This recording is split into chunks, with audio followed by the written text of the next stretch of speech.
Bueno, pues muy buenas noches. Una semana más estamos aquí con nuestro médico de cabecera, con Antonio Rodríguez Carreo. Antonio, buenas noches. Hola, buenas noches, Curro. Y como siempre tenemos aquí el detallito que nos prepara Paqui, esta máscara de carnaval, que estamos ya en plenos carnavales. Digo, Es detallista Paqui, sí, señora, sí, en febrero es el mes del carnaval y hay que celebrarlo porque... Febrerillo loco. Y además es importante para la salud del carnaval, ¿eh? Claro, que te puede, la risa, el desinhibirte puede ser bueno para tanto para alma como para cuerpo, ¿no? Era un mecanismo, bueno, y sigue siendo, creo yo, un mecanismo de liberación, ¿no? Antiguamente quizás más porque la sociedad estaba más reprimida y entonces ello permitía que las clases sociales se igualaran con las máscaras, los disfraces, que no se conocía quién a quién, y permitía que la gente fogara, ¿no? Y eso, quiera que no, es bueno para la salud, así que el carnaval tiene un componente saludable. Además, yo que soy carnavalero, no puedo negar ni esconderlo, el carnaval tira de ironía y muchas veces cuando se tira de ironía, entiendo yo que en las letras hay que aprender muchas veces lo que a los que le cantan no logran entender o no logran ver. Y a veces es bueno porque de la letra que emana del pueblo se puede aprender mucho de lo que uno cree que está haciendo de una mejor manera que considera oportuno, y creo que hay que aprender. El carnaval, yo siempre digo que para mí es un pozo de sabiduría porque emana del pueblo. No sé lo que tú pensarás. Hombre, claro, en general... Sin faltar respeto, evidentemente. Exactamente, yo creo que en general el carnaval es muy importante, aparte de la alegría de la gente que se desinhibe, por ejemplo, para la sociedad es importantísimo, salvo los casos raros que se pasan de tono, pues si la persona a la cual va dirigida la letrilla, la ironía, es inteligente, pues sabe captar algo que quizás no ve. Es muy difícil. Conócete a ti mismo, era la máxima de Sócrates, ¿no? Conócete a ti mismo, es muy difícil, y a través de la ironía, de la gracia, de la risa, pues la persona inteligente puede enmendar sus fallos, conocer sus fallos y hacer las cosas bien. Decimos que el pueblo es el pueblo sabio, ¿no? Hombre, yo creo que sí. que aunque a veces, sabio. A veces nos convenga más, nos convenga menos, pero el pueblo sabio. Aunque diga que está aborregado muchas veces, de que está manipulado, pero después en el fondo es sabio. Muchas veces las circunstancias obligan a algún tipo de cosas. Antonio, estamos como decíamos, de febrero loco con el tema del carnaval y demás, pero también febrero loco en cuanto a cambio de temperatura, frío, calor, agua, resfriado, constipado. Un ejemplo puedo hacer yo, vamos. El mismo día hemos estado viendo las diferencias térmicas. Por la mañana al amanecer mucho frío, al mediodía calor ya, porque dice que en febrero busca la sombra el perro, ¿no? Sí. Y por la noche vuelve otra vez a hacer frío. Sí, esas diferencias térmicas tan grandes hace que los cuerpos no le den tiempo a adaptarse. Y entonces pues muchas veces pues está uno muy abrigado por la mañana, se quita la ropa al mediodía, coge frío cuando ya, y entonces aparecen los resfriados, los enfriamientos. Que dice, qué frío hace, te abriga mucho, qué calor hace, te quitas la ropa, y por la noche otra vez, y cuando llevas unos cuantos días, pues te aparece lo resfriado como... Muchas veces son enfriamientos, es decir, más que resfriados. Los resfriados normalmente son producidos, como todos sabemos, por virus, que hay centenares de tipos de virus de los resfriados que no tienen mayor importancia, al cabo de una semana o 10 días te has curado, ¿no? Y otras veces son simplemente irritación, es decir, hay veces que te moquea la nariz o te sale agüilla por la nariz, pero no es por un virus, sino simplemente por el cambio de temperatura. Si hay veces dices, estoy resfriado, no, lo que tiene la nariz congestionada por el cambio de temperatura, un poquito irritada y eso. Pero en fin, esta época febrero loco tiene eso, cambio de temperatura y alternancia de resfriado. Ya muchas veces uno no sabe si es alergia primaveral, que ya la primavera está a la vuelta de la esquina. La puerta, está llamando. Ya está, cuando febrero... Es curioso, yo soy de los que creen en el cambio climático, que ya hay árboles en flor. Pero te hablo de hace un par de semanas, Sí. Si hay árboles en flor, que todavía no tiene que hacer tiempo, la verdad, Que no solamente es el almendro, que hay otros que... que no solo el almendro. Exactamente. Esto no estamos en el Valle de Jerte que vemos los almendros, ¿no? Sí, no, pero es así, pero no es ahora. Yo creo que ya desde hace algún tiempo estamos viendo en esta época ya que están floreciendo los naranjos, los limoneros, algunos, otros son más tardíos, como es lógico, y dice, oye, que se está adelantando la climatología. Porque el cambio climático yo creo que está ahí. Sí, y si no ponemos los pies en pared, entonces que va a ser un problema dentro de unos años. No es porque lo digamos tú ni yo, No, es que lo dicen los científicos y no lo dice todo el mundo. Así que... No eso. Hace pocos días tuvimos una noticia, la desagradable noticia del terremoto en Turquía y en Siria. Estaban apareciendo, afortunadamente, con el tema de los móviles, mandando la ubicación, muchos críos y mucha gente que mandaba la ubicación y estaban apareciendo vivos. Pero ¿qué tiempo puede transcurrir o puede vivir una persona bajo unos escombros cuando ocurre una desgracia de estas dimensiones? Si no tiene lesiones, hombre, si tiene lesiones. Te digo claro. que una persona que queda en un hueco aislada, ¿no? Aislada, sí. Normalmente sin comida, bueno, depende de las reservas que tenga. Si una persona está gruesa, tiene reservas de grasa y demás, puede vivir varios días, o puede vivir 4, 5, 6 días y más. El problema es el agua. El problema la falta de agua. Exactamente, es que cuando alguien está ahí, es muy raro que tenga un grifo porque esté a lo mejor en un sótano y esté atrapado o algo y tenga allí agua disponible y no se haya cortado con el terremoto. Es complicado. Una persona sin agua, 3 o 4 días sin agua, y depende también del calor. Es decir, depende de la temperatura. Si hace más calor, pierde más agua, ¿no? Pero unos 3 o 4 días, como mucho. Los deshidratados mueren deshidratados. Dentro de la desgracia, afortunadamente, es tiempo de frío. Ahora mismo en Turquía también hay nieve y en Siria también en temperaturas más bajas.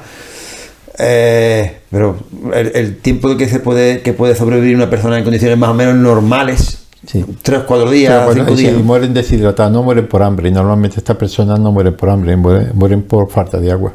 El agua se va perdiendo y mueren deshidratados 3 o 4 días. Y la muerte por deshidratación tiene que ser mala, ¿no? La sed es muy mala de por sí. Cuando sí, la sed es mala, y si encima llega ya un momento que ya pierde la conciencia, empieza ya una serie de trastornos pero en fin, al principio es mala, por supuesto. Tener sed, estando consciente y normal, ya de por sí es mala, así que imagínate 3 o 4 días sin agua. Lo que sí es verdad que hay que congratularse, porque en los primeros momentos del terremoto el aeropuerto de Estambul se colapsó de cooperantes que han ido a salvar vidas, y que aunque se salven, por decirte, no sé, 15, 20, 30, 40, 50 o 100 vidas, pues ya eso con eso creo que está más que pagado el viaje a... Es un drama. Hasta países, hombre, Turquía no es que sea un país puntero, es un país más o menos en vía de desarrollo. Sí, en fin, bastante, pero sin embargo, fíjate, Japón, que es un país una gran industria, cuando tuvo el terremoto hace unos años, que originó el tsunami famoso, los cogió y hubo un gran desastre. Es decir, que una catástrofe de este estilo es un problema, un problemón, porque es que simplemente dice, vamos a ir a rescatar, pero ¿quién levanta muchas veces esas moles de hormigón que hay? Maquinaria. Y maquinaria, y cómo llega allí la maquinaria, esos sitios, esas aldeas, y cómo entre los escombros se abre paso. Es un drama gordo. Y vamos a ir también en Siria, que está al lado, que es vecina de Turquía, que viene de una guerra con todos los edificios prácticamente destruidos. Sí. Es más fastidioso, ¿no? Muchas veces nos hacemos, yo por lo menos, yo creo que todo el mundo se lo hará, cuando vemos actualmente la guerra que hay en Ucrania, por lo que hubo, en Afganistán, cuando llega un bombardeo, pues bueno, lo que hubo la guerra mundial, lo vemos continuamente en los documentales en la televisión, es como si fuera un terremoto. Cuando te cae un proyectil de eso y te viene un edificio abajo, a la hora, claro, no tiene la extensión de un terremoto que afecta a muchísimas viviendas, pero a la vivienda que le coge ahora mismo en Ucrania o en cualquier país en guerra, eso es como un terremoto, te viene todo encima y la gente queda atrapada. Claro. Y a la persona que queda atrapada o aplastada es como vivir hacia un terremoto. Es decir, que los terremotos, un terremoto ocurre de Pascua Ramos, así, estos catástrofes, que ocurre todos los días cada vez que hay una bomba y a la persona que le coge. Es decir, que la guerra es la peor desgracia que puede tener la humanidad. Cada vez premeditada es lo peor. Cada vez que tiene una bomba es un pequeño terremoto en un edificio. Y premeditado, que es lo peor. Porque todavía contra la naturaleza, edificio, hombre, dice, es que ahí no debe estar habitado, que es zona frecuente de volcanes, de terremotos, una imprudencia hacia una ciudad ahí. Bueno, pues vale, eso es muy difícil, pero en una guerra es premeditado, y más sobre la población civil. Es decir, que no tiene posibilidad de defensa ni de defenderse. Es un drama. Antonio, de la guerra siempre hay que sacar algo positivo, porque siempre hay que intentar sacar algo positivo. Y un ejemplo creo que lo tenemos en la guerra de Crimea en el siglo XIX, ¿no? porque hizo un gran avance para la medicina, ¿no? Claro, dentro de la desgracia que fue todas las guerras, en la guerra de Crimea... Te digo que siempre son desgracias, pero que hay que intentar buscar algo positivo. Siempre, claro, en esta época, y si tuvo algo de positivo en la guerra de Crimea, fue un desastre, fue en el año 1850, sí, por ahí, 1850, y entonces fue curioso porque en esta guerra de Crimea se desplazó desde Inglaterra un periodista, que entonces las guerras no tenían testigos para la sociedad, y entonces fue, que se sepa, la primera guerra donde estuvo documentada por periodistas. Y un periodista, cuando vio lo que ocurría en Crimea, sobre todo al ejército inglés, en donde los soldados pues estaban en unas condiciones hospitalarias, en fin, desastrosas, pero es que en general en todos los hospitales, en donde no había agua sucia para lavarse y para beber. Resulta que la suciedad abundaba por todas partes, los muchachos morían por pequeñas heridas, bueno, y lo peor que había es que te operaran. Ya en esa época, en la guerra de Crimea, existía cloroformo, entonces anestesiaban, y entonces, aprovechando la anestesia, pues a los cirujanos, las heridas, pues se atrevían a hacer operaciones, a quitar, y cuanto más operaban los cirujanos, pues más muerto había. Es decir, que era peor que te atendieran el médico de la enfermedad. Exactamente. ¿Por qué? Porque entonces no se conocían los microbios, y cuando operaban, los bisturíes y las pinzas estaban sucias de pus, de sangre, allí no se limpiaba nada. Nadie sabía que ese era el mecanismo de transmisión de la enfermedad. El tétano, la erisipela, se transmitía cuando los cirujanos manipulaban los materiales sucios. Y, por ejemplo, las suturas, las pinzas, las llevaban en el bolsillo. No iban con batas, sino que iban con la levita llena de pus, de sangre, a cartonar. Es que una porquería, así operaban. Un foco de infección andante. Totalmente, era peor que te atendieran que no te atendieran. Y ante eso, cuando describió el hambre, la miseria que había en los hospitales, cuando el periodista describió en Inglaterra la situación que estaban, pues se montó en la sociedad una escandalera. Tanto es así que el rey de Inglaterra, no me acuerdo si era Jorge, un tal, habló, y había una institución en Inglaterra que daba enfermeras, y entonces fue Florence Nightingale, Nightingale significa ruiseñor. Esta enfermera, junto con un grupo de voluntarias, se trasladó a Crimea, y cuando vio aquello lo cambió todo. La higiene, la limpieza, el cuidado de los heridos, en fin, toda una atención que de ahí nació la enfermería actual, que estamos ahora en el siglo XXI. Es decir, la enfermería actual, el origen, tal como la conocemos, está en Florence Nightingale, que además tenía fibromialgia, y se celebra el Día Mundial de la Fibromialgia en mayo, creo que fue el 12 de mayo, algo así. Creo que a mediados de año, sí. A mediados de mayo, creo que es el 12 de mayo, cuando se celebra el Día de la Fibromialgia, el Día Mundial, pero también de la enfermería, porque es que Florence era Nightingale, ha sido, bueno, murió ya muy mayor, ha sido el epítome, es decir, ha sido la referencia máxima de la enfermería, de la dedicación, de la vocación, del interés por el enfermo. Así que para el médico dice, siempre se dice el médico, pero muchas veces nos olvidamos de la enfermería. Para mí siempre la enfermera o el enfermero ha sido mi mano derecha, porque es que yo creo que no ha sido suficientemente valorado, al menos en España en muchos aspectos.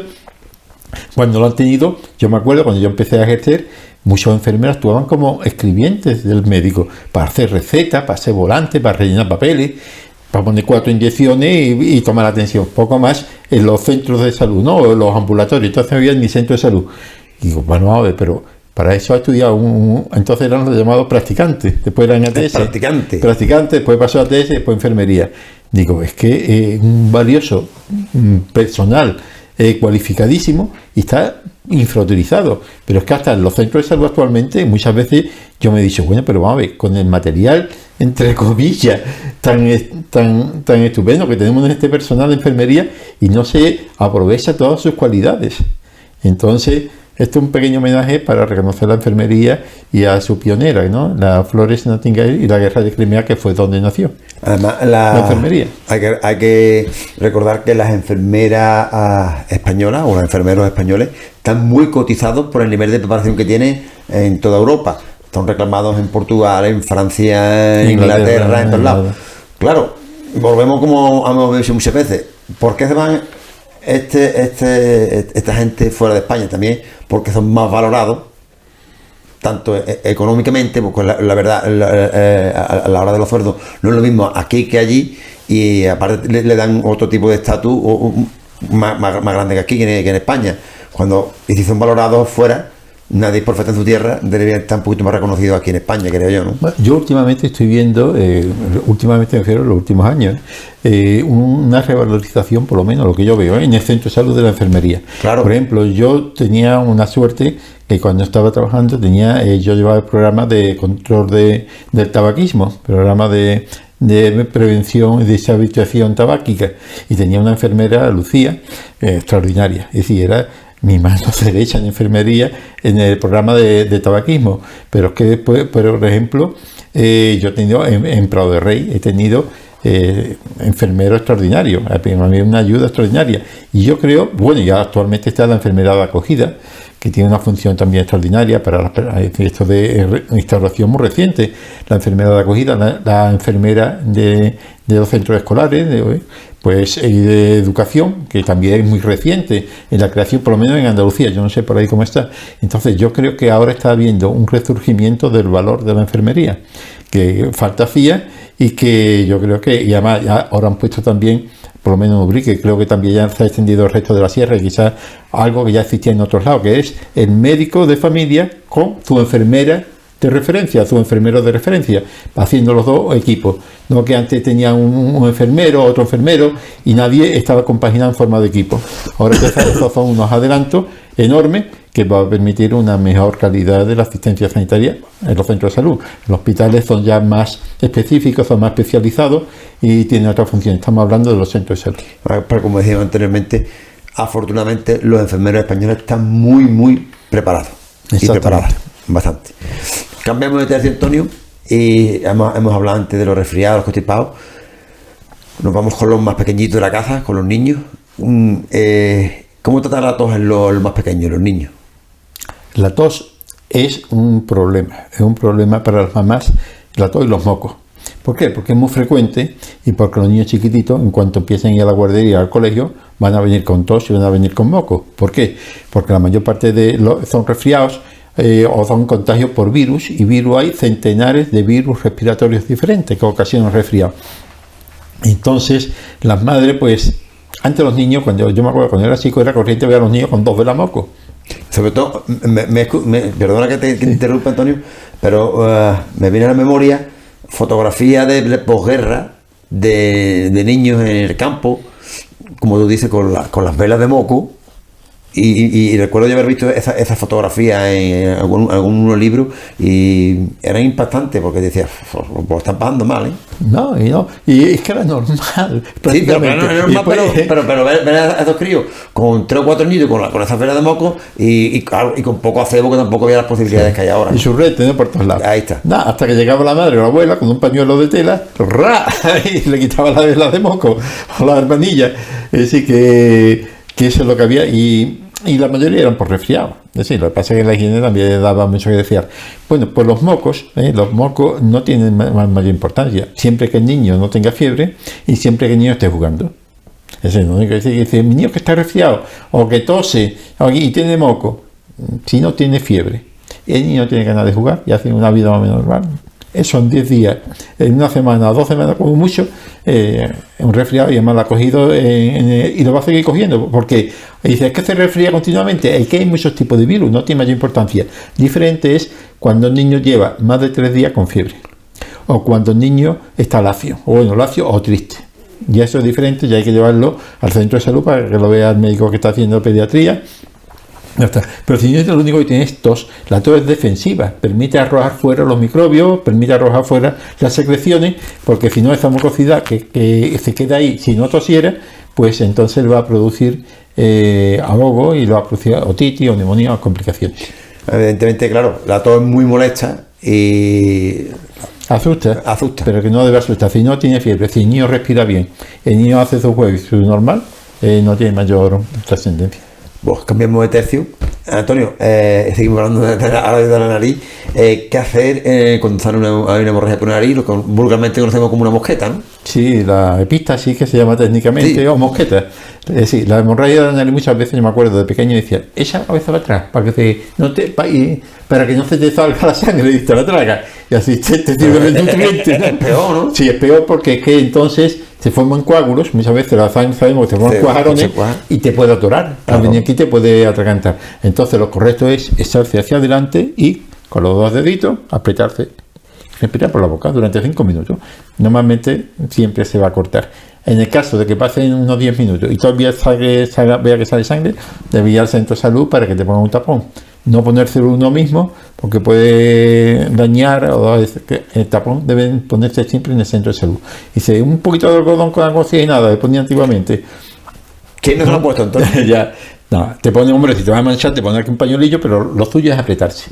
Simplemente apretando las venas, pues se produce la desaparición durante unos 5 minutos y respira por la nariz y agachar la cabeza para no tragarte la sangre. Si es muy repetidas veces las que te sale la sangre, te guía al médico y dice, mire usted, yo que frecuentemente me sale mosqueta, a veces tiene un problema de algún vaso sanguíneo que se rompe y hay que quemarlo, o tiene algún problema de coagulación, pero normalmente, ya digo, apretando y agachando la cabeza es suficientemente el tratamiento. Ahí tenemos un remedio rápido y eficaz y eficaz. Antonio, ya casi tenemos el tiempo cumplido, pero no me gustaría acabar el programa sin hacer otra preguntita, otra consulta a nuestro médico de cabecera. Este mal que padece tantísima gente, que son las hemorroides, ¿por qué se producen? Las hemorroides son simplemente varices. No, la almorrana, vaya. Sí, almorrana. Las hemorroides o almorranas son como las varices, dilataciones de las venas. Cuando vemos una variz en alguna persona, hombre o mujer, vemos que tiene las venas, unos tolondrones, son las venas que se dilatan. Eso cuando ocurre en el ano, en el canal, pues entonces se llama hemorroide. Y eso es debido a que aumenta la presión ahí en esa zona, entonces la sangre no puede circular bien por las venas porque el tubo está aplastado. ¿Cómo? En el embarazo. En el embarazo aprieta sobre el intestino y no deja pasar la sangre. La obesidad. Personas obesas, igual. Personas que usan faja muy apretada, aumenta la presión aquí y eso. También hay circunstancias como el no tomar fibra. Alimentos con poca fibra, es decir, con pocos vegetales, pues entonces la comida no tiene el masaje que le da la vena para que salga la sangre, entonces la sangre se acumula y son propensas. La falta de ejercicio, sedentarismo, es otra de las causas, porque la sangre no circula a suficiente velocidad y entonces se atranca y ya se forma ahí un estancamiento y se dilata la vena. Esas son las principales causas y el remedio ya lo sabemos: hacer ejercicio, tomar fibra y evitar, hombre, el embarazo no se puede evitar, claro, la presión, pero la obesidad, evitar la obesidad, que son las circunstancias que normalmente, y después el tratamiento, pues ya lo sabemos. El tratamiento muchas veces con esto se quita, pero si ya aparece hemorragia, muchas veces con un dedo, un guante y un poquito de vaselina o algo, apretar las venitas que sobresalen en el ano, o por dentro, para vaciarlas. Y muchas veces con eso, y otras veces hay que ir al médico, ya que no me son casos más graves, que también tiene operación y demás. Porque hay veces que hay crisis hemorroidales, que se atranca la vena y ya no corre, se inflama y ya entonces tienes que ir al cirujano. La verdad que es bastante doloroso y una situación incómoda cuando menos. Incómoda cuando menos. Bueno, Antonio, pues como decíamos anteriormente, el tiempo es oro en televisión y se nos ha acabado el programa por hoy. Pues esperemos vernos la semana que viene, ¿no? Como siempre ha sido un placer y ya nos veremos la próxima semana. Pues nada, lo dicho, hasta la semana que viene y muy buenas noches.